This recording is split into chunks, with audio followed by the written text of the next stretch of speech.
मैं आपको बताता हूँ इक्विपोटेंशियल सर्फेसेस। ये सर्फेसेस क्या होते हैं एक्चुअली में? वो सर्फेसेस जिन पे पोटेंशियल की वैल्यू यानी V की वैल्यू सेम होती है। वो कौन कौन से सर्फेसेस होंगे? लेट अस अज्यूम कि कोई नेगेटिव चार्ज है, तो इसके अंदर क्योंकि लाइंस अंदर की डायरेक्शन के अंदर आती हैं, ओके, तो इक्विपोटेंशियल सर्फेस V की वैल्यू क्या होगी इस चार्ज के लिए? माइनस KQ/R, R जो कि इससे कुछ R डिस्टेंस है। तो इसका मतलब अगर इस R डिस्टेंस पे मैं एक सर्कल बनाऊं तो एक इसको पूरा इसको एनक्लोज करने वाला जो स्फीयर होगा, ठीक है, उस पूरे स्फीयर के ऊपर पोटेंशियल की वैल्यू सेम होगी। तो ये जो सरफेस होता है यानी ये जो हमारा स्फीयर है ये एक इक्विपोटेंशियल सरफेस है एक नेगेटिव चार्ज के लिए। एक और बात, अगर हम फील्ड लाइन के अलोंग मूव करें, इलेक्ट्रिक लाइन ऑफ फील्ड क्योंकि ये अंदर की तरफ आ रही हैं, तो अगर मैं अंदर की तरफ मूव करूं, इन फील्ड्स के अलोंग मूव करूं, तो जो पोटेंशियल होती है इसकी वैल्यू कम होती जाती है। वो क्यों होती है? क्योंकि जब आप देखेंगे V is equals to minus KQ/R, ठीक है, अगर मैं इसके अलोंग मूव कर रहा हूं तो क्या हो रहा है कि अगर V1 यहां पर कुछ R1 थी, ये R1 है, ठीक है, और V की वैल्यू V2 माइनस KQ/R2 थी।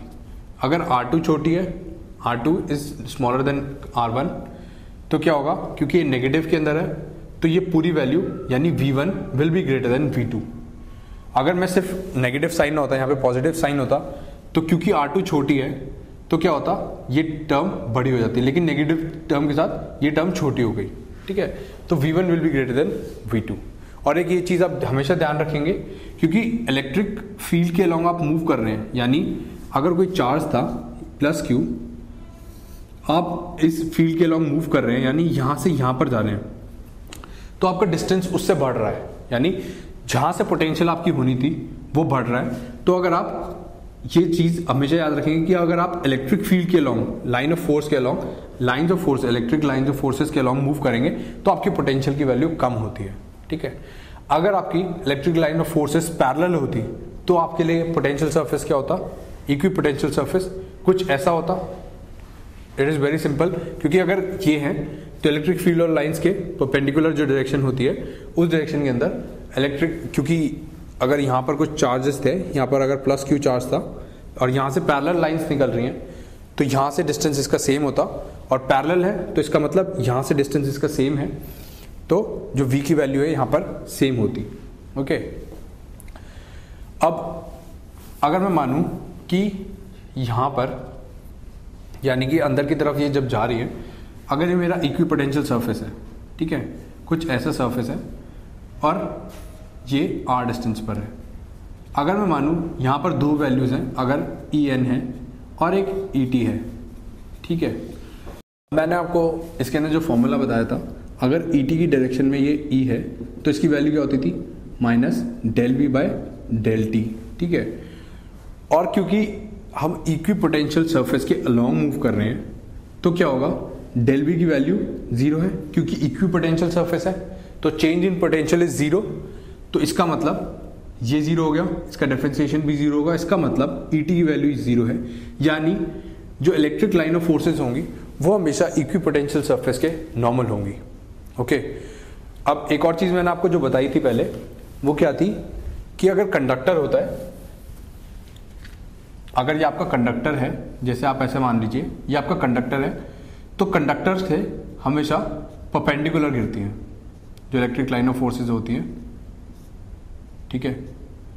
अब ये मैं कैसे प्रूव करूंगा? और ये भी प्रूव करना है कि इक्विपोटेंशियल सरफेस होता है, ये कैसे प्रूव करूंगा?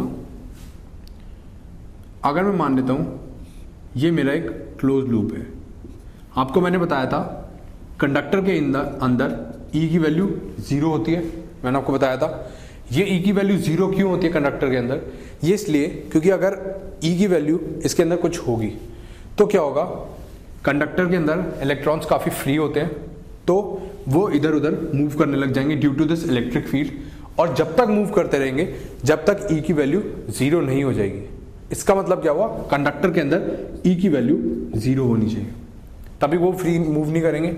अब अगर इसके अंदर 0 है और अगर मैं ये छोटा सा पार्टिकल मान लूँ या छोटा सा क्लोज लूप मान लेता हूँ, ये ऐसे 4 पॉइंट मान लेता हूँ, 1 2 3 4, ठीक है।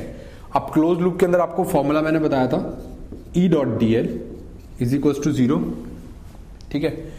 अब 4 to 1 के अंदर भी E 0 है, 3 to 4 के अंदर भी E की वैल्यू 0 है क्योंकि ये कंडक्टर के अंदर आ गया, और 2 to 3 के अंदर भी E की वैल्यू 0 है।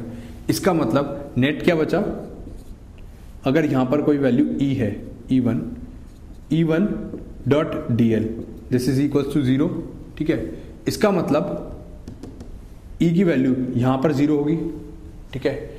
अब जब E की वैल्यू इस डायरेक्शन के अंदर 0 होगी, अगर मैंने छोटा सा माना बिल्कुल इतना, तो एक तरह से ये पता चल गया कि जो लाइन ऑफ फोर्सेस आ रही है उसके परपेंडिकुलर जो लाइन है, जो भी लाइन होगी, मतलब अगर यहां पर कोई भी आपका जो सरफेस है वो ऐसा है और यहां पर E की वैल्यू 0 है, तो E की वैल्यू यहां पर क्या होगी, इस डायरेक्शन के अंदर ही होगी।